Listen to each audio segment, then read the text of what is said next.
Most poker pros pride themselves in their ability to make big laydowns. I just made a big laydown in a tournament in Atlantic City, actually. It was raised before the flop, called, re-raised to me, and I had kings in the big blind.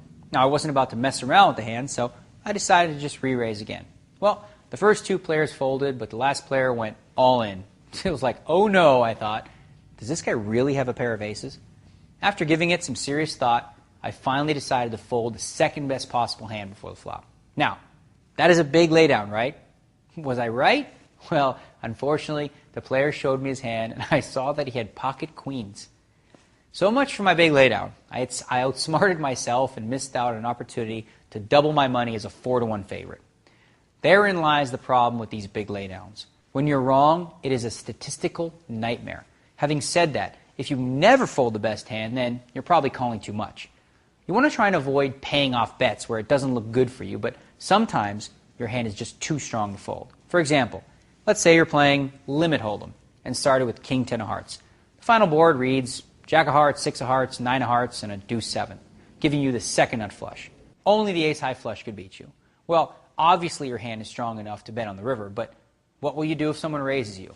Well, they might be bluffing, they might be raising you with a weaker flush, but more often than not, they will have precisely the one hand you can't beat, the nut flush. So what should you do in that situation? Well, the first thing you want to do is figure out what price the pot is laying you to call. Let's say, for example, that there is 120 in the pot and you have to call 20 bucks to see your opponent's hand. I mean, that means you're getting 6-to-1 odds that your opponent doesn't have the one hand that beats you. In this case, it seems obvious that you should throw in the 20 bucks since you'd only have to be right one out of every 6 or so times to make the call correct. This just isn't a situation where you'd want to make a big laydown, okay? Let's look then at an example where a big laydown might make some sense. This time, let's say you're playing no limit hold'em, where you can bet everything you have at any time. You started the hand with ace 9 of spades, and the final board reads queen 7-7, jack deuce with 3 spades out there. Well, this time, it's you that has the nut flush, but once again, you don't have the nut hand, as any full house can beat you.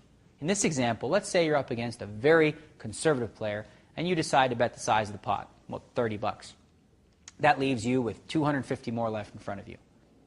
What should you do if your opponent, the tight guy, decides to raise you all in? Now, this is no easy decision. What you'll need to do first is ask yourself the following question. What could he have? There are only 2 real possibilities here. You know he doesn't have the nut flush, since you do. So that must mean he either has a full house or he's running a bluff.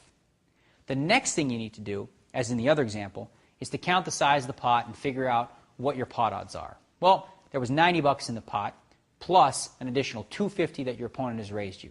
So that means you have to call 250 to win 340. Your odds this time are only about 1.36 to 1.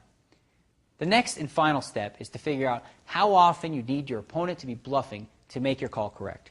In this case, you need your opponent to be bluffing about 42% of the time. Confused yet? Okay, well, the good news is that you don't have to be that precise with your math. All the math does is help you ask yourself that final question. Would this guy bluff in this situation 4 out of 10 times? Now that part, that's when you are on your own when deciding if you want to make a big laydown.